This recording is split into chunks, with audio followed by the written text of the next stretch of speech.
ऊपर वाले के रचाए खेल में कौन हस्तक्षेप कर सकता है? हाँ पांडे जी, धन है, उद्योग है, पर उसे चलाने की हिकमत किसी में नहीं।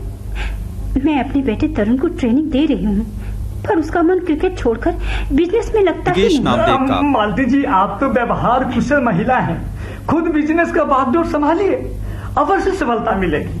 मैं तो चाहूंगा कि अपने बोझ और तनाव को कम करने के लिए आप रोज शाम संगीत संघ में पधारिए और हम लोग को उत्साह बढ़ाइए। अब समय कहाँ है पांडे जी कि मैं अपना शौक पूरा करूं।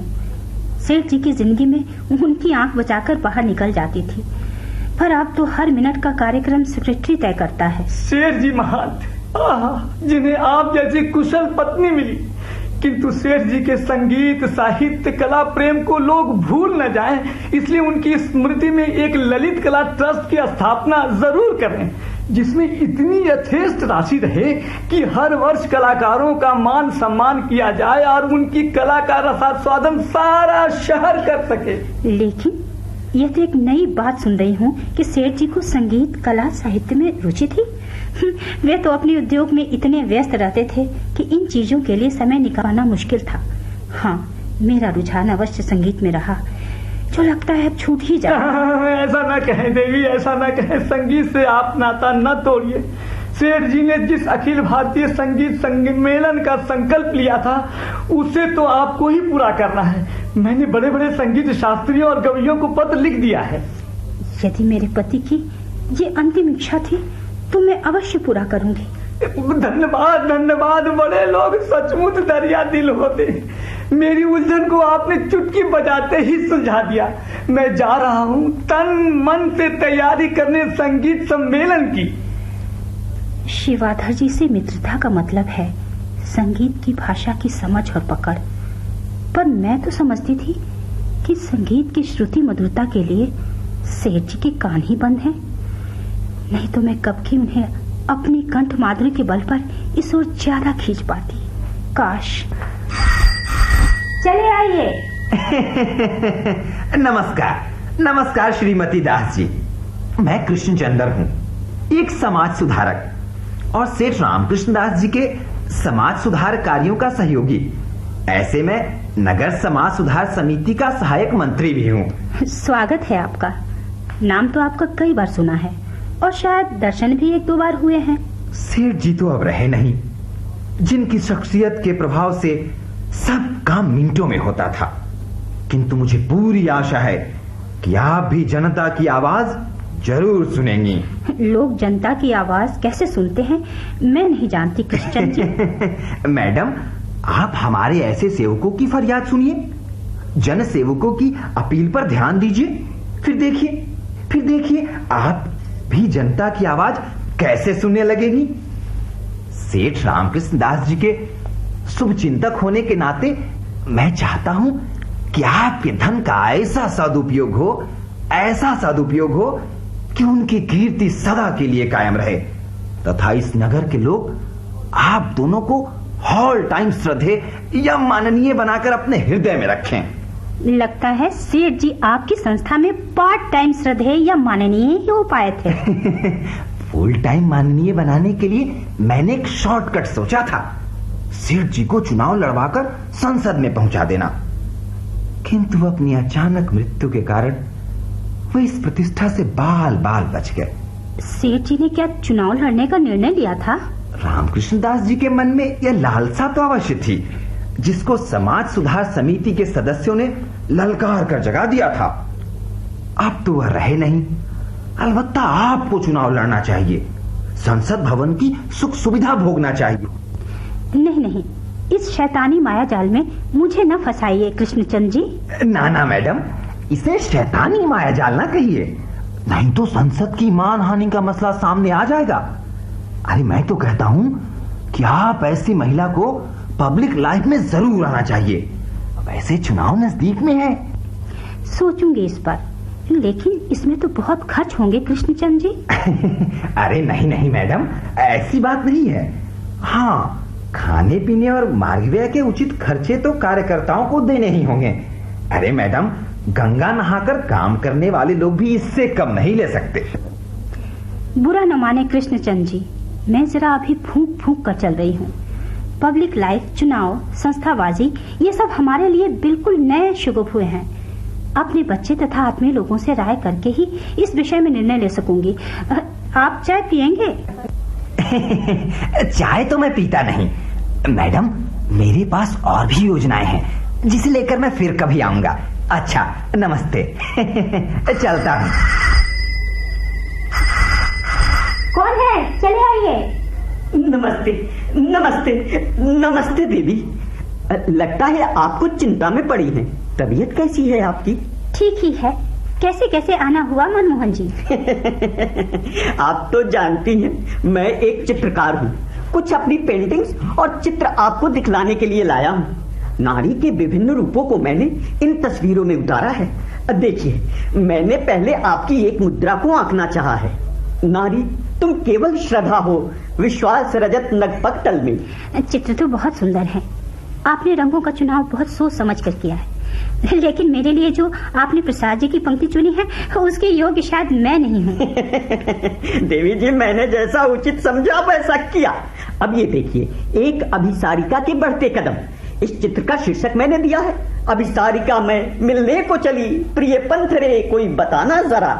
ये देखिए देवी जी, पुतलियों से पुरुष के प्राण के डोरे को बांध लेने वाली यह सौंदर्य प्रतिभा। लेकिन इस तरह के इतने चित्र आप मुझे क्यों दिखा रहे हैं? अरे, मैं स्थिति से पूर्णतः अवगत हूँ। देखिए, हमारे सेठ रामकृष्ण दास जी का तैल चित्र, जिसे मैंने बड़े परिश्रम से आपको भेंट करने के लिए बनाया है। मुझे भेंट क्यों करेंगे आप?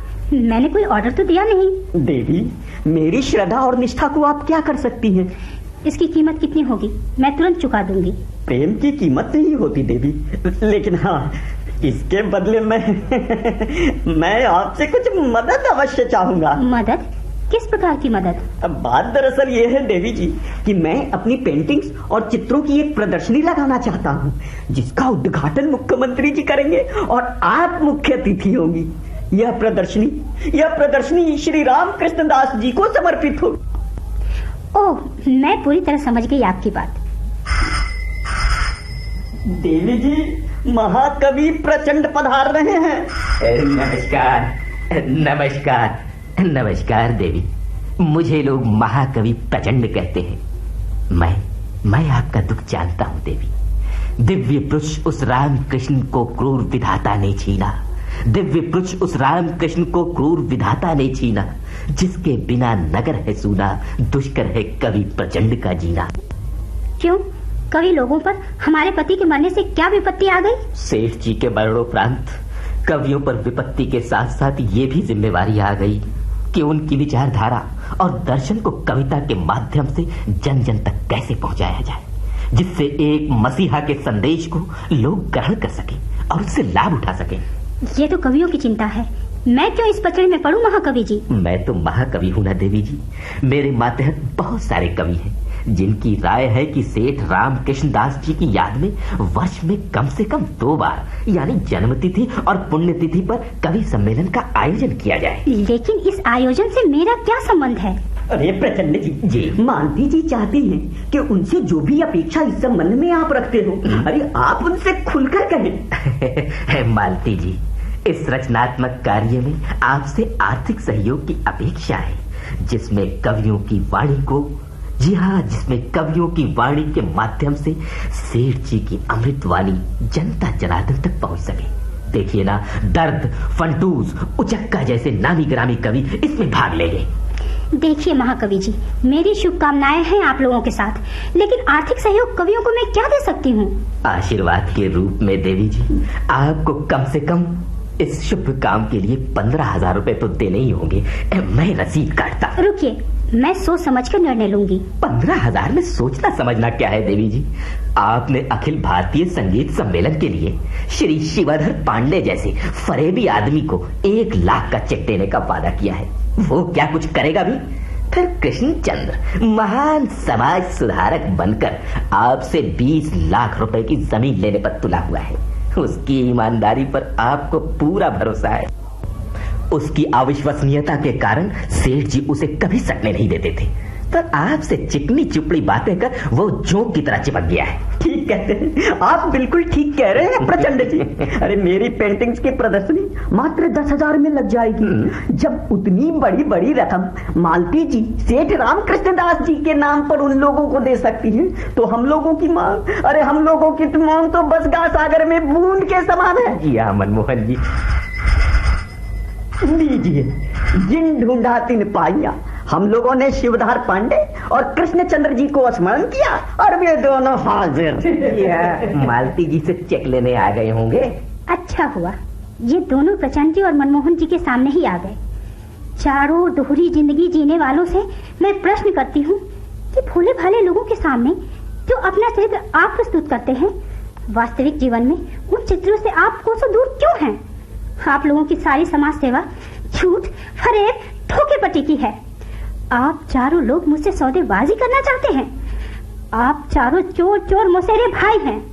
बहरहाल मैं अपने पति के गाढ़े परिश्रम की कमाई कभी नहीं लुटाऊंगी। आप सभी चले जाएं आप सभी।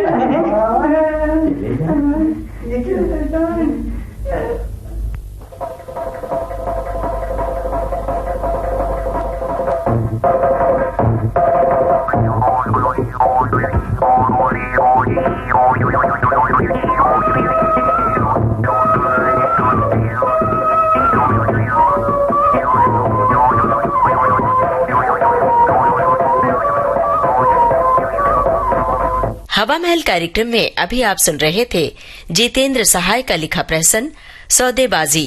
निर्देशक थे श्याम सुंदर प्रसाद। अब आज का हवा महल कार्यक्रम संपन्न होता है।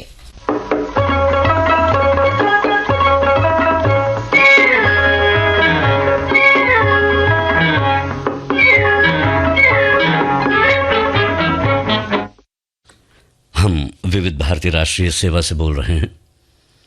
थोड़ी ही देर में होगा कार्यक्रम चित्र।